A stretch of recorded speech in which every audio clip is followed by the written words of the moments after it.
Alright, this is a similar video, or video similar to what I posted a couple of months ago about my potential for future home theater. So this video is more so to ask some questions to the forum as I try to put things together. I did the framing. You guys probably saw the framing video. Nothing much has changed. Did the frame a couple of months ago, so I'm ready for like part 2, where I'm going to deal with the HVAC and some wiring, and these are some general questions. I guess I might even talk a little bit about drywalling. But again, as a quick reminder, as I start the video, here is the quick hallway that someone recommended I do for the home theater. And back here is my my pump room. Obviously, will be blocked off. Here's the entrance to the home theater. It's actually a pretty tall door. Here's a example of a regular door, and here's the example of the home theater door. So the home theater door is probably going to be a good 8 inches taller, I guess, than a regular door, and significantly wider. Don't know whether or not, since I actually have this little bit of a hallway here, and I may have actually, as I reverse back, may have a main door here. Don't know as to whether or not I should go ahead and do one of those heavy duty soundproof doors, or just put some heavy duty curtain or something to get into the home theater room for noise cancellation. And obviously here is the door for the pump room. So on the left, on this side of the home theater, there is a pump room. It's an unoccupied space, and all around the other perimeter of the home theater is concrete wall, with the exception of this little spot right here. I guess this about, I don't know, 5 feet corner, and this about 5 foot corner, and so forth and change. So this little L shape would be and this wall were the only parts where I won't have that concrete wall. So I went to Acoustic Solutions in Richmond, Virginia, and this is some recommendations the gentleman gave to me, and I want to run it by the team. You guys can listen and post your questions, but the first things first, I was informed or told or recommended that for these walls over here, I don't necessarily need to do like green glue and things of that nature, or 2 pieces of drywall.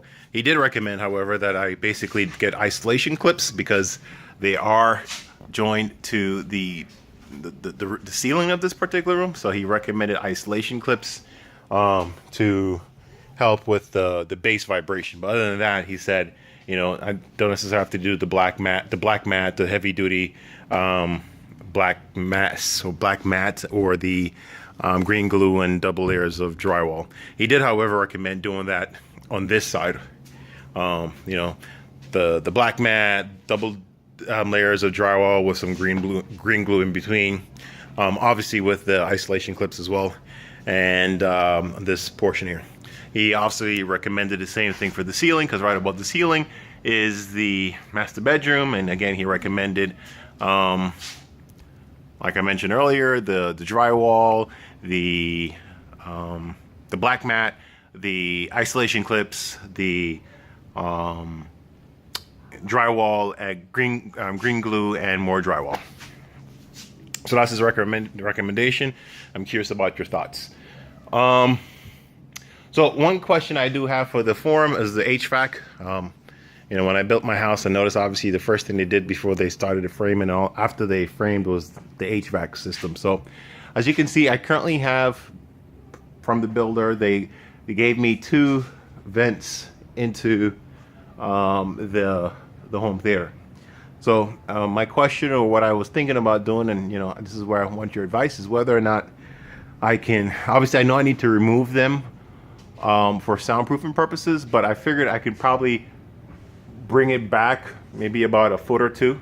I do plan to have a soffit running about here, so perhaps just have cut this part a little bit down until I can put it into the future soffit, so the wind can blow from these two points of entry, if you will. I hope it's enough space. Again, my theater is 21 feet long, 14 feet wide, and 9 feet high. So I presume that those two entry points for air conditioning would suffice. If you think not, I'm open to suggestions. Because obviously, I presume, again, if I was able to just cut this back and pull it back over here, that should save me a significant amount of money. Shouldn't be compared to, you know, the alternatives. And for the exhaust, and again, here is obviously the home theater, and here is the HVAC system. This is my exhaust section right over here. This is the exhaust section. So I figured if I could, you know, cut through here and grab the exhaust and kind of run it around down this section over here, find a way to perhaps go underneath or over the HVAC, come here and then bring it into the home theater over here.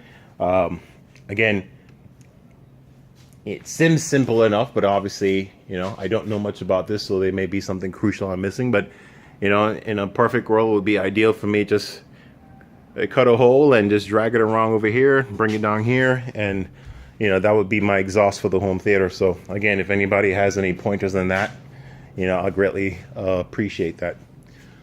So really, those are my two big questions right now for the home theater, and I will post this, and I look forward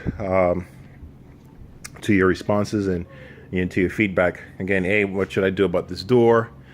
B, would this HVAC system work, or in terms of just, you know, bringing it back and put it into the soffit, and you know, see the exhaust. These lights, obviously, these lights will go away. I'm not even worried about these lights. I'll just remove them and, you know, do some small recessed lights in the soffit after I've soundproofed the roof, so that shouldn't bring any noise upstairs to the master bedroom. And again, obviously, we've seen the wiring back here. All right, guys, thanks a bunch. Look forward to your response. Have a great day.